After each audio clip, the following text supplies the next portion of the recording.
wanted to take an opportunity when I had a few minutes at a property that a lot of people may not, your agent may not even know, which could be a little scary, but just to point out some stuff you should be looking for in the basement. Now, some basements are scary. Some houses don't even have them. But if you are buying a house that has a basement, there's a few things I wanted to point out. And I'm going to start with, I'm going to flip the camera around with the one of the important things is the electrical box. So if you're going to have a home inspection done, they're going to give you a lot of information on this. But this is just visual stuff that I'm going to point out that you can do on your walkthrough, and you might be aware of this stuff already. Maybe you're not. That's why I wanted to show in this video. But check your box out. If it's, got breakers in it, great. And again, this is just simple stuff. If it got the old fuse type, or if it's an older box, that could be an issue. Check the wires coming out. You see all these are kind of got that plastic coating on them. This house has actually probably been updated pretty good. They don't have any of the old knob and tube or snake skin coated wires that I can see of. Not to say, actually this might be, no, it's not. But sometimes further down a run, it might pick up somewhere. But that's number one with the electrical. You got, depending on where your water's coming in, this one's on public water, so check the piping. Any leaks, any green, any water on the ground around it, just to give yourself information there. And then going over to structural wise, check out that most basements have some sort of center beam going down all the way down the run, right? So this one, as you can see in this house, is very straight, well supported. We got support here, support there, and over there the run's just long enough that it can uphold it.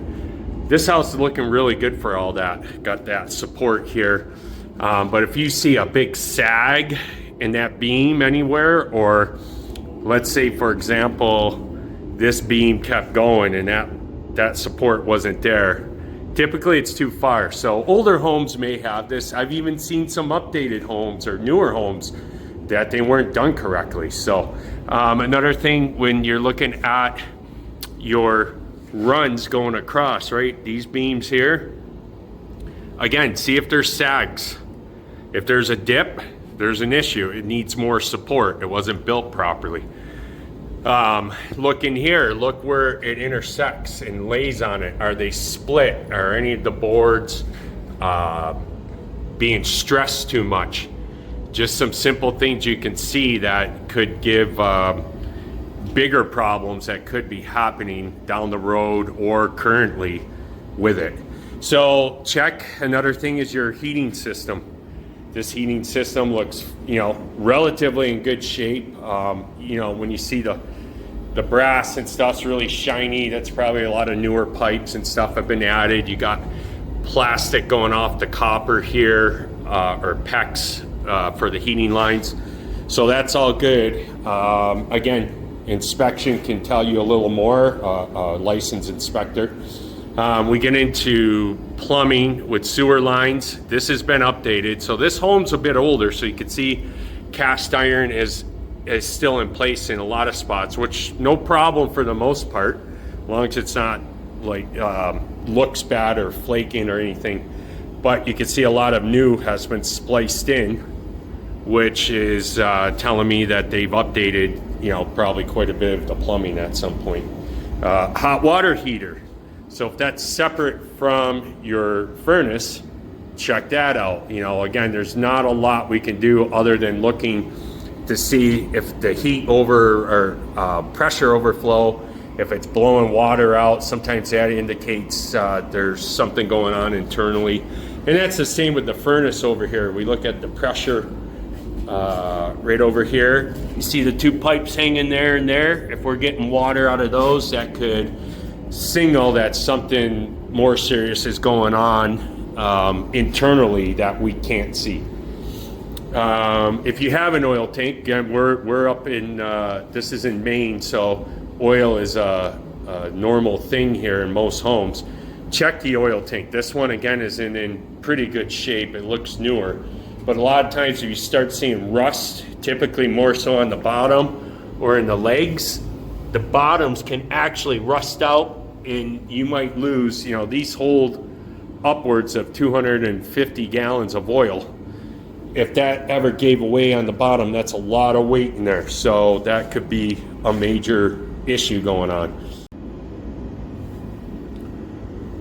With this particular house, we can't see the foundation very well at all because there's been spray foam insulation put on, which is great because it's gonna help keep moisture out and potential heat loss that you could lose from the exterior coming in.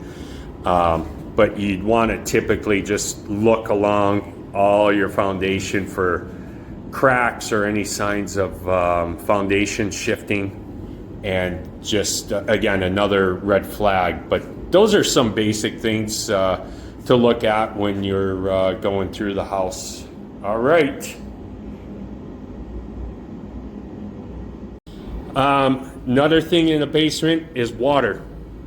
So check, sometimes there could be intruding water. Like this place looks pretty darn good. There's a drain in place already. Some places it's a seasonal thing where water might come in and be an issue. And you just want your basement to be prepared to handle that. So, but that's just a few things I want to mention about basements and what to look for. All right. Have a great day. Make sure you reach out to me if you need anything. John from Next Key Real Estate.